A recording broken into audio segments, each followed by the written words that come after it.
Hidden in the rock of the Avon Gorge is this now abandoned funicular railway. It once connected Clifton and the Grand Spa Hotel to the tramway and ferry station at the bottom of the Avon Gorge. To avoid spoiling the view of the cliffside, an underground railway was proposed. On the 11th of March 1893, the water-powered funicular opened its doors. The Underground Railway operated for 40 years from 1893 until 1934. Its construction was funded by George Newnes, a publisher, and it took 2 years to build. The railway cost £30,000 at the time, which equates to over £3.5 million today, over 3 times the amount Newnes had anticipated.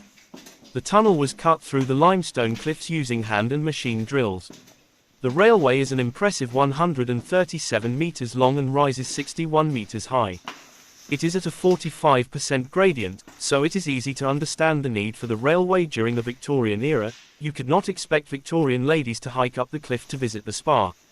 On its opening day, it carried 6,220 passengers and 427,492 in its first year.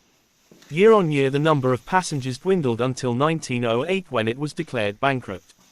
In 1912, the funicular was sold to Bristol Tramways for £1,500, but the business never picked up and the last passengers rode the tunnel in September 1934. During World War II, blast walls were installed and local residents sheltered in the tunnel. The BBC built 7 emergency studios in the tunnel. It is believed that if the London studios were damaged, then operations could still be run from Bristol. The BBC still used the site until 1960. Since then, the railway has not seen many visitors. Only the occasional urban explorers or those looking for shelter have been inside over the past few years.